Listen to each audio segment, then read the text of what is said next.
Hi friends, అందరూ బాగున్నారు కదా? Welcome to reel connect YouTube channel. Koratala Shiva మళ్ళీ పాపం ఎందుకో బ్రేకింగ్ న్యూస్తో బయటకు వచ్చాడు. ఏంటయ్యా బ్రేకింగ్ న్యూస్ అంటే, కొరటాల శివ బాలయ్య బాబు సినిమా హడావిడిగా స్టార్ట్ అయిపోతుంది అని చెప్పేసి న్యూస్ వచ్చేసింది. ఒక చిన్న టైప్ పోస్టర్ వదిలేరు, అంత బాగానే ఉంది. ఇంకా షూటింగ్ కూడా ఆల్మోస్ట్ స్టార్ట్ అవబోతుంది అనుకునే టైంలో చిన్న ట్విస్ట్ వచ్చి పడ్డది. ఏంటయ్యా అంటే, కొరటాల శివ సినిమా ముందుకు జరిగే ఛాన్స్ ఉందన్నమాట. ఇన్ బిట్వీన్ ఏంటి, మన గోపిచంద్ మలినేని దర్శకత్వంలో మొన్న బాలయ్య బాబుది ఒక రేంజ్లో టీజర్ అయితే వదిలేరు కదా, అది మాత్రం అదిరిపోయింది. అసలు నెక్స్ట్ లెవెల్. బాలయ్య బాబుకి ఇప్పటిదాకా వచ్చిన సినిమాల కంటే దానికి కొంచెం నెక్స్ట్ లెవెల్లో ఉందన్నమాట. సో అలాంటి టైంలో మాస్ డైరెక్టర్ కొరటాల శివ, ఆయన దగ్గర నుంచి ఖతర్నాక్ సినిమా అయితే ఖచ్చితంగా ఎక్స్పెక్ట్ చేస్తారు.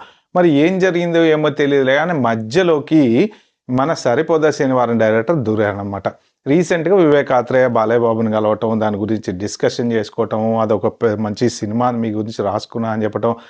ఇంకొక ట్విస్ట్ ఏంటంటే, దాన్ని పార్ట్ 1 పార్ట్ 2 2 సినిమాలుగా చేయటము. సో దాంట్లో డబుల్ యాక్షన్ ఉంటే ఉండొచ్చు అని చెప్పి, అంటే మోస్ట్ ప్రాబబ్లీ డబుల్ యాక్షన్ అని అనుకుంటున్నాం అని చెప్పేసి దాని గురించి డిస్కషన్ అయింది. ఆ విపరీతంగా ఆ స్టోరీ బాలయ్య బాబుకి నచ్చేసింది, ఖచ్చితంగా చేయాలి అని చెప్పేసి డిస్కషన్ అయితే వచ్చింది. అది కూడా స్టార్ట్ కాబోతుంది, త్వరలో కన్ఫర్మ్ అయిందని చెప్పి న్యూస్ వచ్చింది.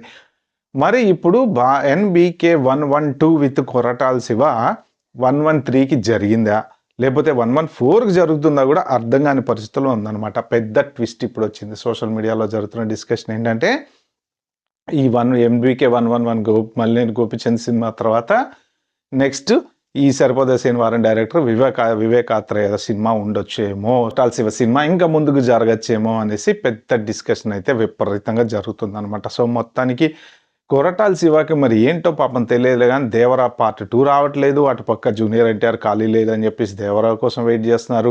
ఇప్పుడు ఈ ప్రశాంత్ నీల్ సినిమా అయితే కానీ, జూనియర్ ఎన్టీఆర్ బయటకు వస్తే కానీ దేవరా పార్ట్ 2 స్టార్ట్ అవ్వదన్నమాట. సో దానికి సంబంధించిన కథ రెడీ అయిందా తెలీదు, సినిమా ఎంత స్క్రిప్ట్ ఎలా ఉందో తెలీదు, అసలు జూనియర్ ఎన్టీఆర్ ఒప్పుకున్నాడా లేదా తెలీదు.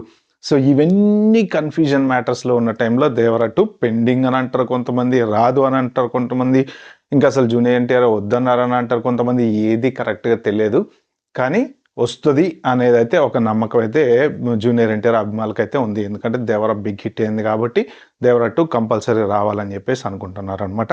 ఇలాంటి టైంలో కొరటాల శివకి పెద్ద షాక్ ఏంటంటే, బాలయ్య బాబు సినిమా పోస్ట్పోన్ అవ్వటం. మరి అయిందా అవలేదా అనేది అయితే కరెక్ట్గా తెలియదులే కానీ మొత్తానికి వస్తున్నటువంటి న్యూస్ ఏంటంటే, NBK 111 తర్వాత 112 మన వివేక్ ఆత్రేయ సినిమా ఉంటుంది, దాని తర్వాత 113 కొరటాల శివ సినిమా ఉండొచ్చు అనేసి చెప్తున్నారు అనమాట. సో ఇలాంటి మంచి మంచి ఇంట్రెస్టింగ్ విషయాలు నా ఛానల్లో మీరు చూడాలంటే ఏం చేయాలో తెలుసు కదా, సబ్స్క్రైబ్ చేసుకోండి, లైక్ నొక్కండి, నోటిఫికేషన్ ఆన్ చేసి పెట్టుకోండి. పెట్టగానే నా వీడియో మీ దగ్గరకు వస్తుంది. బాబాయ్, హ్యావ్ గుడ్ డే.